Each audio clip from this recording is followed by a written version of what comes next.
Shalom, hoje é o 53º dia de guerra e como eu já tenho observado nos vídeos que eu tenho feito, as leituras das nossas parashot, das nossas porções semanais, elas nos atualizam sobre o que está acontecendo atualmente em Israel. Por exemplo, na semana passada, na nossa paraxá, nós lemos a saída de Jacó da casa de Labã, o sogro dele, e aquela negociação sórdida que Labã obrigou Jacó a fazer com ele, dizendo mentiras, né, dizendo, quando o Labã foi se encontrar com Jacó, depois que ele teve que fugir, dizer para ele, essas mulheres são minhas filhas, os seus filhos são meus filhos, o seu gado é meu gado, tudo que você tem é meu, sabe, uma mentira deslavada, e depois ainda disse, vamos fazer um pacto de paz. E é exatamente o que nós estamos fazendo aqui com esses terroristas sórdidos, fazendo pactos para recuperar os nossos sequestrados. E a paraxá da próxima semana, que nós vamos ler no próximo sábado, ela trata justamente do sequestro, do estupro de Diná, filha de Jacó. E eu até domingo de manhã na Midrashá, eu comentei com a Rabanite, eu falei assim, mas não se fazem mais judeus como antigamente, porque na Bíblia a gente vê o que os filhos de Jacó fizeram, foram lá, mataram todo mundo e pegaram a irmã de volta. Hoje em dia, infelizmente, isso não é mais possível, porque a gente vive num mundo cheio de politicamente correto, e normalmente as pessoas são contra Israel.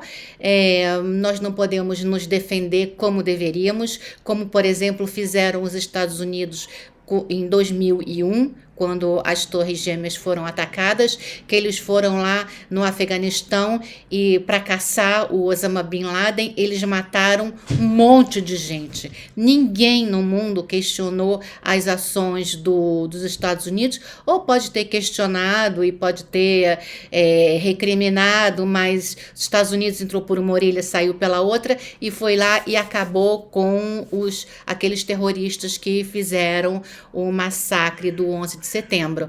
Infelizmente, nós aqui não podemos fazer a mesma coisa, porque os nossos inimigos são poderosos.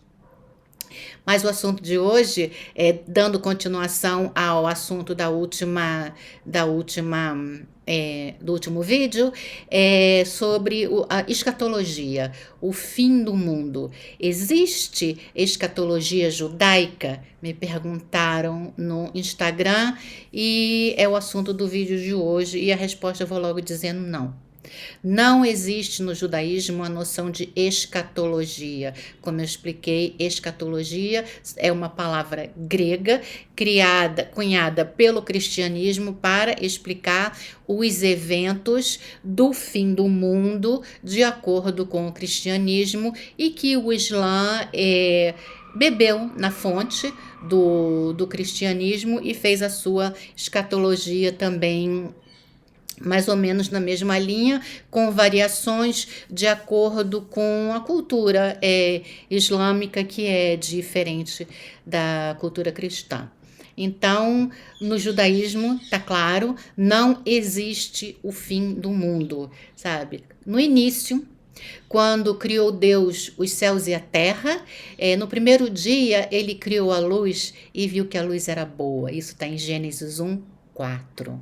No terceiro dia, Deus separou as águas da terra e viu que era bom. Versículo 10. Ainda no terceiro dia, Deus mandou a terra produzir relva, árvores de frutos, e Deus viu que era bom. Versículo 12. No quarto dia, Deus criou o sol, a lua e as estrelas e viu que era bom.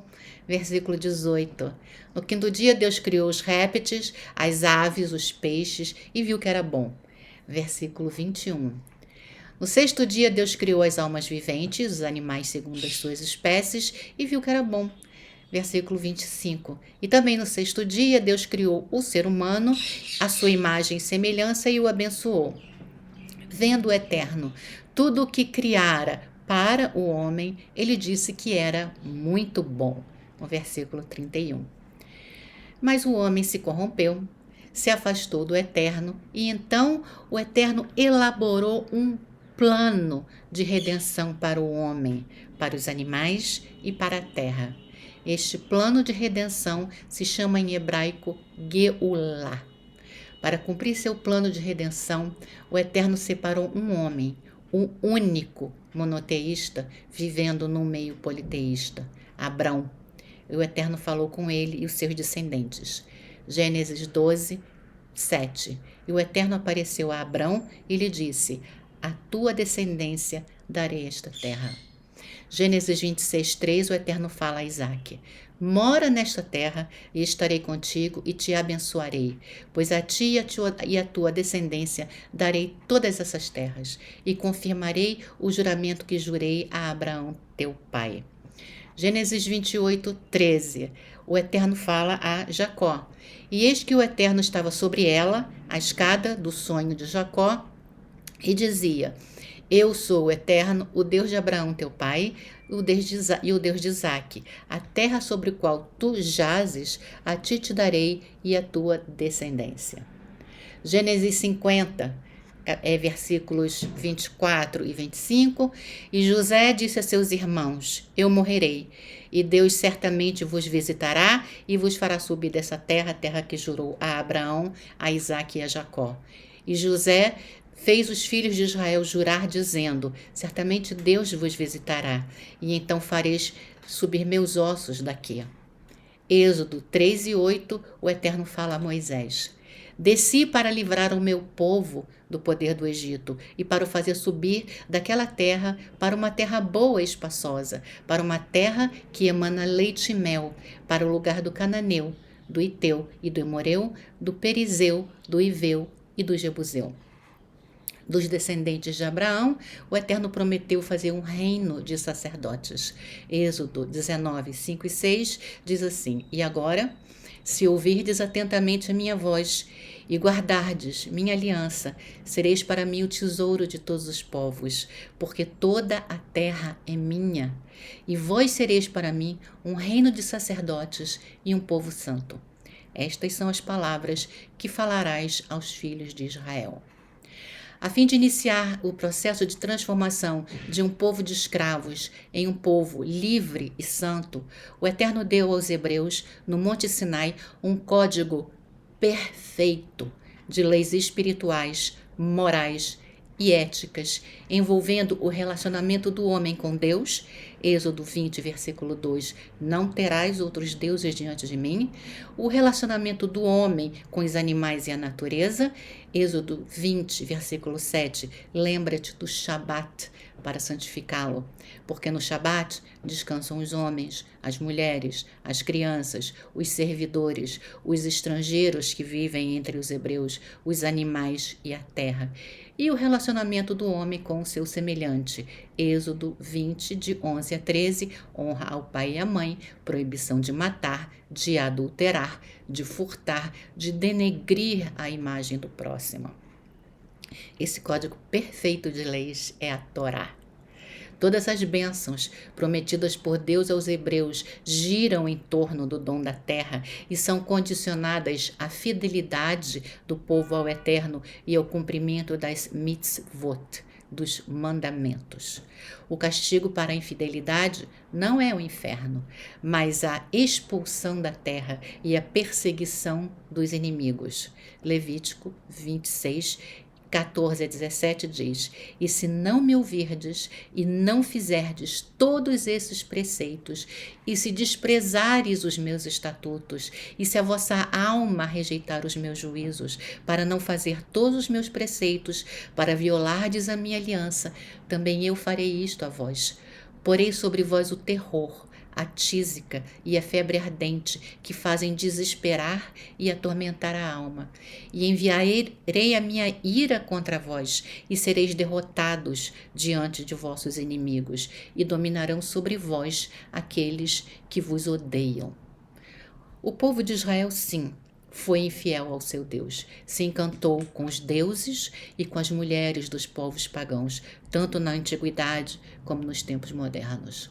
A assimilação sempre foi um perigo aos olhos do Eterno e um brilho nos olhos dos judeus.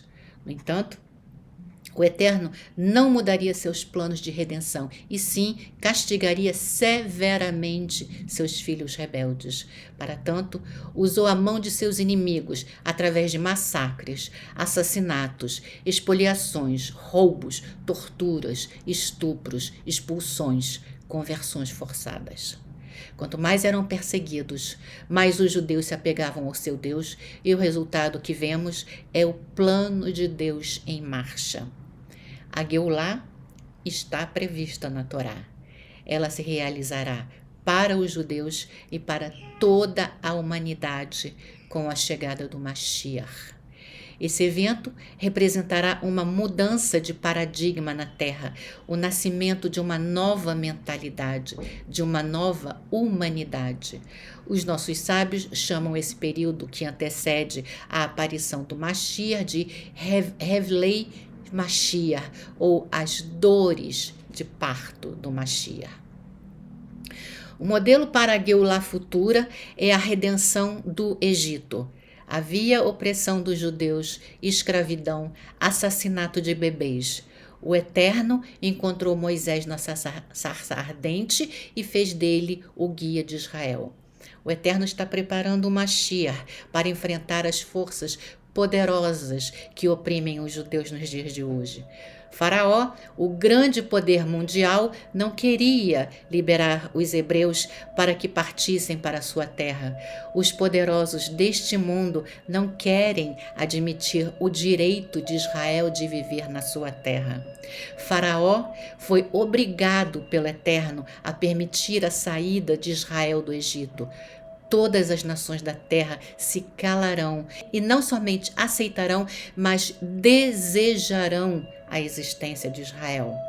Do mesmo modo que Faraó autorizou a saída dos hebreus, mas depois se arrependeu e os perseguiu, assim também as nações se reuniram em 1947 para votar a criação do Estado de Israel, mas logo se arrependeram e começaram a dar ouvidos às ameaças dos países árabes. Sim, ameaças. Ameaça de aumento dos preços, ou boicote da produção de petróleo, ou o envio de terroristas para os seus territórios. Os motivos para os países membros das Nações Unidas se submeterem aos países árabes são numerosos. Esse padrão, autorização, arrependimento, perseguição, inaugurado no Egito com Faraó, se repetiu a cada vez que Israel retornou à sua terra. Aconteceu quando eles deixaram o Egito e aconteceu com aqueles que retornaram da Babilônia no início da era do Segundo Templo. A princípio, o rei Ciro da Pérsia deu sua aprovação e emitiu o famoso édito a esse respeito, registrado no final do livro de Crônicas e no início do livro de Esdras. Depois disso, conforme explicado na Midrash Rabbah, Shir HaShirim, capítulo 2, vendo que sua terra carecia de homens capazes que haviam partido para a terra de Israel, seu sentimento de simpatia se transformou em ódio. Também no nosso tempo, o governo da Grã-Bretanha inicialmente expressou, através da declaração Balfour, a sua intenção de ajudar os judeus a reconstruir a sua casa nacional na terra de Israel. Mas em pouco tempo mudou de ideia, concedendo aos árabes as terras localizadas do outro lado do Jordão, que foi criada primeiro, Cisjordânia, Transjordânia, e hoje em dia é o país chamado Jordânia, e como eu já expliquei em outros vídeos, o espaço territorial, que hoje em dia é um país chamado Jordânia, ali também era Palestina. Quando, após 30 anos de mandato, os ingleses se retiraram, ajudaram o exército árabe com armas e fechando os olhos a todos os atos terroristas contra a população judaica no novo Estado. Não somente isso, mas também promulgaram o famoso Livro Branco de 1939, que praticamente anulou quase tudo o que estava contido na Declaração Balfour, chegando ao ponto de proibir a entrada de judeus na terra de Israel após o Holocausto. Pessoas que não tinham mais para onde ir, porque as suas casas foram tomadas pelos cristãos. Aí depois do Holocausto, na Polônia, já falei que teve sobrevivente da Shoah que voltou para a Polônia, voltou para a casa dele, que estava sendo habitada por polonês cristão. A pessoa sobreviveu à Shoah e foi assassinada ali na porta da casa dela, né? Hoje em dia, na situação atual, também aconteceu que as nações deram a sua aprovação ao estabelecimento do Israel, mas agora, o que tudo indica, começam gradualmente a opor-se a ele. Nós vemos essas manifestações pró-Palestina, não pró-Palestina não, pró-Hamas, dizendo que Israel tem que desaparecer do mapa.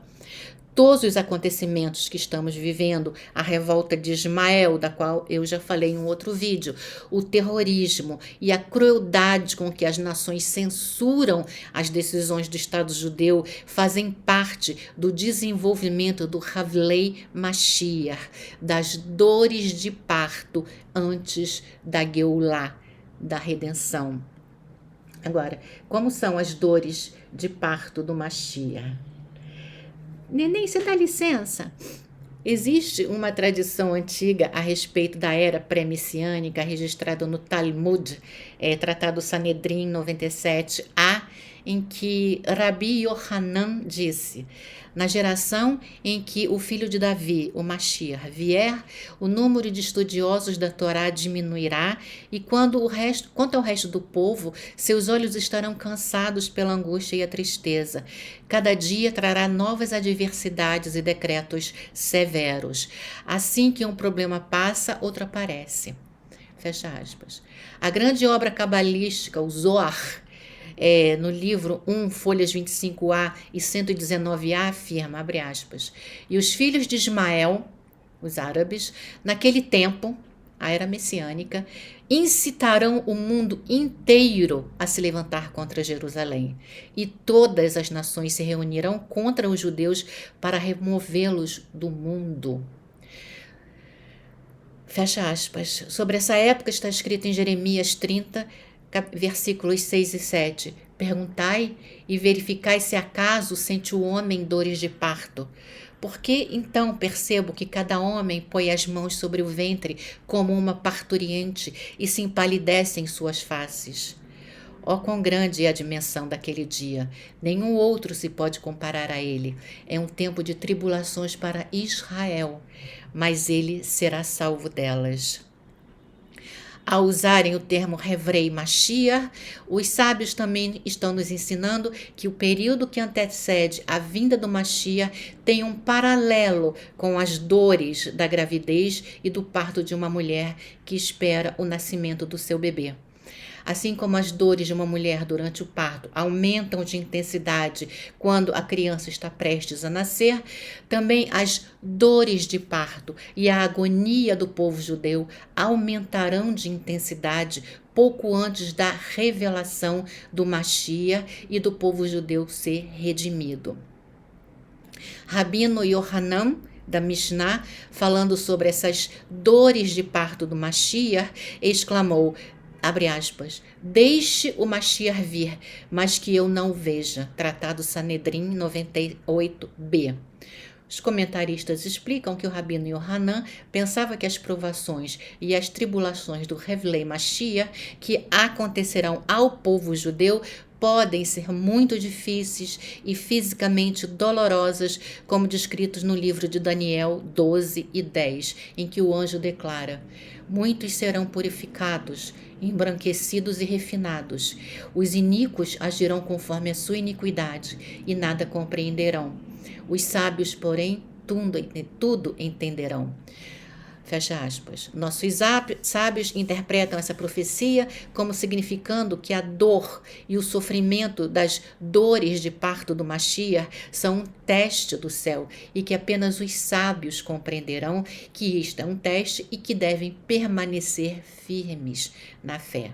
Da mesma forma que uma mulher em trabalho de parto está sujeita a forças da natureza que aparentemente estão fora de seu controle, nós também estamos hoje sendo testados ao sermos colocados numa situação desesperada com inimigos como Irã, os extremistas de esquerda e da direita no mundo inteiro e que parece não ter nenhuma solução e nenhum fim à vista. As forças físicas do mal em ação hoje são tão predominantes e imponentes que representam um grande perigo de tornar o povo judeu espiritualmente fraco, impuro, permitindo-nos pensar que Deus não está no controle dos assuntos do mundo e que o homem, tal como o reino animal, é um ser puramente físico, sujeito às leis da natureza.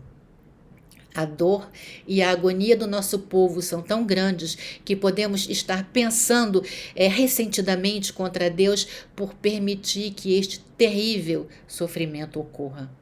Somente os sábios entenderão que todas essas provações e as dores do Hevlei Mashiach são parte de uma cadeia de acontecimentos orquestrados por Deus, em que cada nova dor é absolutamente crucial e nos aproxima mais e mais do nosso objetivo futuro. Porém, muitos não compreenderão e não passarão no teste. Foi esse grande teste de fé durante o Hevlei Mashiach que assustou o Rabino Yohanan a tal ponto que ele disse: deixe o Mashiach vir, mas que eu não o veja. A etapa mais violenta do Hevlei Mashiach será, sem dúvida, a guerra de Gog e Magog. É o momento em que as nações, todas as nações, vão se reunir para invadir Jerusalém e que tudo parecerá perdido para o povo judeu. Essa guerra está descrita nos capítulos 38 e 39 de Ezequias e no capítulo 14 de Zacarias. Haverá uma grande confederação de nações sob o comando de Gog, rei de Magog, um rei que virá do norte. É nesse momento crucial que o Eterno vai intervir com as forças da natureza para salvar o seu povo. Tanto Ezequias como Zacarias falam que haverá um grande terremoto em Israel, mas haverá também fenômenos da natureza em várias partes do mundo. Não somente terremotos e maremotos, mas também tamanha confusão que fará com que os guerreiros que vieram lutar contra Israel acabem lutando uns contra os outros. Uma guerra nuclear não está descartada, pois Zacarias descreve no capítulo 14, verso 12, abre aspas, e esta será a praga que o Eterno ferirá todos os povos que guerrearam contra Jerusalém. Sua carne se fundirá enquanto se mantém sobre seus pés, e seus olhos se derreterão em suas órbitas, e a língua se destruirá em sua boca. Fecha aspas. O verso 15 diz que os animais também serão atingidos por esta praga, que eu interpreto como uma praga nuclear. Assim o Eterno fará conhecer seu nome no meio do seu povo, Israel, abre aspas, e não suportarei mais que seja profanado o meu santo nome, e as nações saberão que eu sou o Eterno, o Santíssimo de Israel. Ezequiel 39 e 7. Os filhos de Israel levarão 7 meses sepultando os mortos, como diz Ezequiel 39, 12. As nações que oprimiram os judeus ao longo dos milênios, que pensavam que pelo seu poder prevaleciam sobre os filhos de Israel, ficarão chocadas ao descobrir que a casa de Israel esteve em cativeiro por causa da sua própria iniquidade, porque deixaram de confiar no Eterno, e por isso o Eterno lhes ocultou o seu rosto e os entregou nas mãos dos seus adversários, e todos eles caíram pela espada, conforme as suas impurezas e conforme as suas transgressões. O Eterno agiu contra os judeus e lhes ocultou o seu rosto. Isso está dito em Ezequiel 39, versículos 23 e 24. Nós ainda não chegamos a Gog e Magog, mas estamos nos aproximando a passos largos. As forças do mal estão lutando violentamente para impedir a manifestação do Mashiach, porque quando isso acontecer, o mundo mudará, mas não será destruído. Um novo mundo vai nascer, porque a vinda do Mashiach é a redenção do mundo inteiro. De acordo com Zacarias 13 e 8, abre aspas, ocorrerá que por toda a terra 2/3 serão destruídos e morrerão, mas a terça parte sobreviverá. Fecha aspas. Depois dessa terrível batalha, o Mashiach vai botar ordem no mundo. E o que vai acontecer? Isso eu já falei em outro vídeo, que eu vou deixar no card, mas eu vou fazer um resumo. A restauração do Beit HaMikdash. O Mashiach vai reconstruir o Beit HaMikdash, o templo sagrado de Jerusalém. O terceiro Beit HaMikdash permanecerá para sempre, em cumprimento da profecia de Ezequiel 37, 26 a 28. Farei com eles uma aliança de paz, e será uma aliança eterna com eles. E os estabelecerei, e os multiplicarei, e porei para sempre o meu santuário no seu meio. A minha morada será para eles, e eu serei o seu Deus, e eles serão o meu povo. E as nações saberão que eu sou o Eterno que santifica Israel, quando o meu santuário estiver no meio deles para sempre.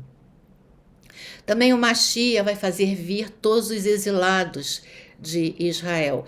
Atualmente nós somos 8 milhões, quase 8 milhões aqui em Israel, e mais um tanto na Galut, né, no exílio, no Brasil, nos Estados Unidos, na França, por toda a Europa. Mas através do Mashiach será efetuada a reunião de todos os exilados de Israel, conforme Moisés profetizou em Deuteronômio, capítulo 30, de 3 a 5. O Eterno teu Deus te trará com ele do teu cativeiro e se compadecerá de ti e te fará voltar, juntando-te dentre todas as nações para onde o Eterno teu Deus te espalhou. Ainda que o teu desterro esteja na extremidade dos céus, o Eterno teu Deus te juntará dali e dali te tomará. E o Eterno teu Deus te trará a terra que herdaram teus pais, e a herdarás, e te fará bem, e te multiplicará mais do que a teus pais. Essa promessa divina de retorno do povo judeu a Israel é incondicional. Isso vai acontecer mesmo que alguns judeus não queiram vir. Ezequiel 20, 32 a 35 diz: e o que passa em vossa mente quando dizeis, nós seremos como as demais nações e como as famílias dos outros países que adoram o pau e a pedra, isso não vos sucederá. Pela minha vida, diz o Eterno Deus, que certamente com mão forte, braço estendido e ira derramada, reinarei sobre vós, e vos tirarei do meio dos povos, e vos recolherei dos países onde estáis espalhados com mão forte, braço estendido, ira derramada, e vos levarei ao deserto dos povos, e ali vos julgarei face a face. Depois dessa bronca enorme do Eterno contra o seu povo, os judeus, o mal, e que eles tiverem entendido que os judeus têm uma missão de serem sacerdotes, aí sim, o mal e o pecado desaparecerão da terra. A era messiânica marcará o fim do mal. Ezequiel 37, 23 diz: não contaminarão mais a si mesmo com seus ídolos, nem com as suas abominações, nem com quaisquer das suas transgressões. Zacarias 13 e 2 diz: naquele dia, diz o Eterno dos Exércitos, eliminarei os nomes dos ídolos da terra e não serão mais lembrados. Farei também com que se retirem os falsos profetas e que desapareça o espírito de impureza. Isaías 60, 21 diz: e os que restarem do teu povo, todos serão justos. Eles herdarão a terra para sempre. Então, por aí a gente vê que não existe o fim do mundo, né? Também haverá na era messiânica a consciência e o conhecimento de Deus por toda a humanidade, aquele 1/3 que sobrar. A era messiânica será um tempo de consciência, percepção e conhecimento universal do Eterno. Isaías 11 e 9, conforme Abacuque 2 e 14 diz: a terra estará repleta do conhecimento do Eterno, como as águas cobrem o mar. Isaías 45 diz: não há de revelar-se a glória do Eterno e perceberão todas as criaturas, pois assim o Eterno determinou. Haverá a adoração universal do Eterno. O Mashiach consertará o mundo inteiro para que todos sirvam a Deus em unidade. Sofonias 3, 9. Farei então com que os povos voltem a conhecer uma língua pura, com a qual todos possam invocar o nome do Eterno para servi-lo com sentimentos unidos. Quer dizer, o contrário da Torre de Babel. Zacarias 14, 16. Então cada uma das nações, dentre as que invadiram Jerusalém, que sobreviver, subirá a cada ano para adorar o Eterno dos Exércitos e celebrar a festa de Sukkot.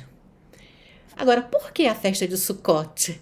Nós celebramos a festa de Sukkot todo ano para relembrar o período de fragilidade que nós passamos no deserto por 40 anos, em que a providência de Deus esteve sobre nós de dia e de noite, com água, comida, segurança. A mesma coisa, essa é uma festa que não vai ser para sempre, e que os gentios, os povos subirão a Jerusalém para comemorar em memória deste tempo de trevas que nós vivemos, em memória desse tempo, dessa dimensão que nós vivemos, de violência, de morte e de medo, porque tudo isso é gerado pelo medo, o medo do desconhecido, o medo do próximo, o medo de morrer.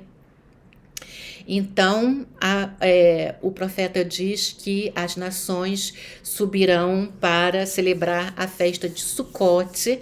E Zacarias, capítulo 14, versículo 9, diz: e o Eterno será rei sobre toda a terra.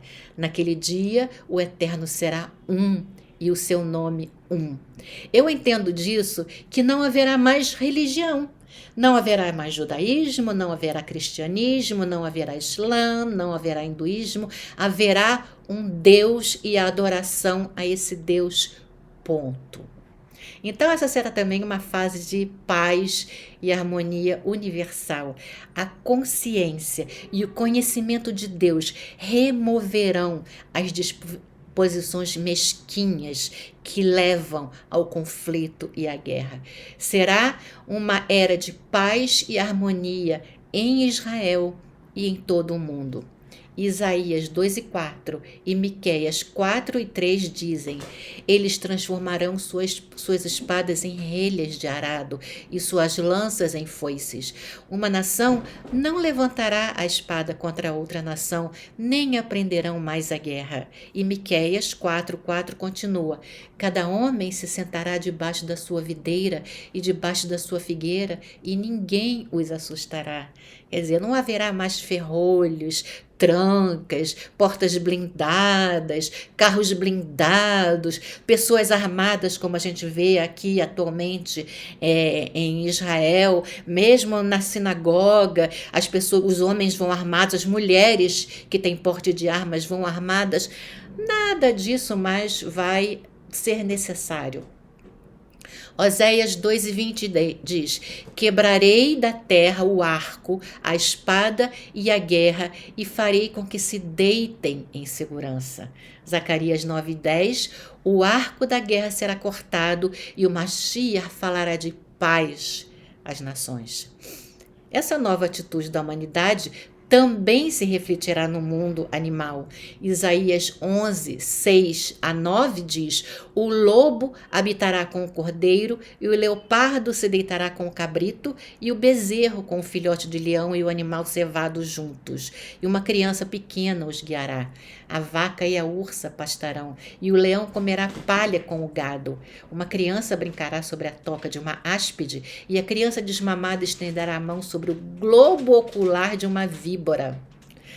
Haverá também a ressurreição dos mortos. Em Isaías 26:19 diz: mas reviverão teus mortos, os cadáveres do meu povo voltarão a se erguer. Ezequiel 37:12-13 diz: assim diz o Eterno dos Exércitos: eis que abrirei os vossos sepulcros e vos tirarei dos vossos sepulcros, ó meu povo, e vos trarei a terra de Israel, e sabereis que eu sou o Eterno quando tiver aberto as vossas tumbas e vos tiver feito sair dos vossos sepulcros. Também Daniel, capítulo 2, versículo 2 diz: muitos dos que dormem no pó da terra despertarão. Será também uma era de fim da doença e da morte. A era messiânica testemunhará a felicidade física e espiritual definitiva. Todos serão curados: os cegos, os surdos, os mudos, os coxos, qualquer pessoa que tenha uma deficiência ou defeito será curada de tudo. Os olhos dos cegos serão lúcidos e os ouvidos dos surdos serão abertos. Os coxos saltarão como um cervo e a língua dos mudos cantará, diz Isaías 35, versículos 5 e 6. A própria morte cessará, como está dito em Isaías 25:8. A morte será engolida para sempre e Deus enxugará as lágrimas de todos os rostos. A terra manifestará uma fertilidade extraordinária, produzindo uma superabundância de todos os tipos de produtos e árvores produzindo frutos maduros todos os dias. O deserto de Sião será feito como o Éden, e o seu deserto como o jardim de Deus, diz Isaías 51, versículo 3. Farei com que multiplique-se o trigo e que não haja fome entre vós. Multiplicarei o fruto da árvore e a produção do campo, diz Ezequiel 36, 29 e 30.